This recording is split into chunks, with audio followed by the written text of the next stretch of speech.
নমস্কার বন্ধুরা, আমি শোভনাস ওয়ার্ল্ডে তোমাদের ওয়েলকাম জানাই। আমি তোমাদের কাছে একটা নতুন ভিডিও নিয়ে চলে এসেছি। অরিও বিস্কুট দিয়ে কীভাবে কেক তৈরি করবে। আমি এখানে 2 প্যাকেট অরিও বিস্কুট নিলাম। তোমরা চাইলে এর কোয়ান্টিটি বাড়াতেও পারো বা কমাতেও পারো। আমি ক্রিমগুলো আলাদা করে নেব বিস্কুট থেকে। এবার বিস্কুটগুলো নিয়ে মিক্সিতে বিস্কুটগুলো দিলাম। এবার মিহি করে গুঁড়িয়ে নেব।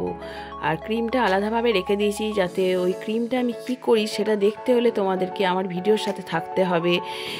তাহলেই তোমরা বুঝতে পারবে যে আমি কি করব ক্রিমটা। আর ভালোভাবে মিহি করে বিস্কিটটা গুঁড়িয়ে নিলাম। এবার একটা প্যান নিয়ে নিলাম, তার উপর একটা বাটি দিলাম আর একটু নুন দিয়ে দিয়েছিলাম। আর বাটার পেপার ছিল না আমার কাছে, এমনি নর্মাল পেপার দিয়ে ওতে বাটার দিয়ে দিলাম। তো তোমাদের কাছে যদি বাটার পেপার থাকে তোমরা ইউজ করতে পারো। আমি একটু দুধ দিয়ে দেবো, দিয়ে ভালোভাবে পেস্টটা তৈরি করব, যাতে বিস্কুট আর দুধ একসাথে মিক্স হয়ে একটা ভালো ব্যাটার তৈরি হয়। তারপর দেখো তোমরা কি করি। আমি এই পেস্টটা একটা বাটিতে ঢেলে নিলাম। এরপর তোমরা আমার সাথে থাকো, দেখতে থাকো কি করছি আমি, বা লাস্ট পর্যন্ত কিভাবে কেকটা তৈরি হয়, বা বাচ্চাদের তোমরা সহজেই বানিয়ে দিতে পারো। তা ওদের নিশ্চয়ই ভালো লাগবে কেকটা। আর এদিকে আমার মেয়ে আর পুচকি সোনা ওয়েট করছে কেক কখন রেডি হবে, তবে ওরা টেস্ট করবে। আশা করি ভালোই লাগবে ওদেরও। তো দেখা যাক কতদূর কীভাবে করি কেকটা তৈরি। ওই যে আমার পুচকি রানী হাত বাড়াচ্ছে, যে কাম্মা কী করছে সেটা ওর খুব দেখার ইন্টারেস্ট। এরপর আমি ইনো দিয়ে দিলাম ব্যাটারটায়। এবার এটা ভালো করে মিক্স করে নেব, ইনোটা যাতে ব্যাটারের সাথে ভালোভাবে মিক্স হয়ে যায়। ওই জন্য অনেকক্ষণ ধরেই আমাকে মিক্সটা করতে হবে।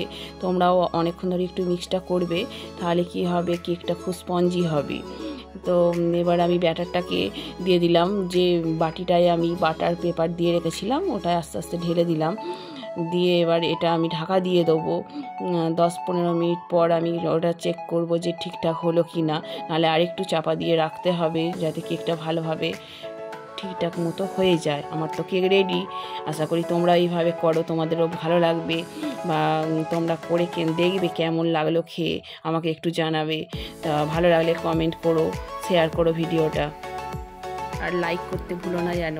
কেক তো রেডি হয়ে গেছে। এবার আমি কেকটা মাঝখান দিয়ে কেটে নিচ্ছি বাটার পেপারটা তুলে দিয়ে। এবার আমি যে ক্রিমটা রেখেছিলাম ওটা দুধ দিয়ে মিক্স করে নিয়ে ওই ক্রিমটা লাগিয়ে নিলাম। দেখো তোমরা, আমি অলরেডি এটা ডেকোরেট করতে আরম্ভ করে দিয়েছি।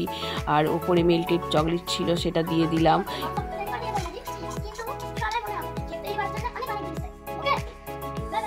শুনতে পেলে আমার পুচকু রানী কী বললো, আসলে কিছুই লাগে না সেইভাবে এই কেকটা তৈরি করতে। বাড়ির যে সব উপকরণ আছে সেই দিয়ে কেকটা চটজলদি তৈরি করা হয়ে যায়। মেল্টেড চকলেটটা ওর উপরে দিয়ে দিলাম। তো তোমরা দেখতে থাকো আমি কিভাবে এটা ডেকোরেট করছি।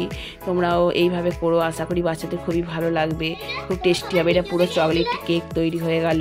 তো ওয়েট করছে আমার দুটো বেবি খাবে বলে, যে মা কখন আমাদেরকে দেবে। আমার মেয়েও ভাবছে যে মা কখন এটা রেডি করে আমাদেরকে দেবে।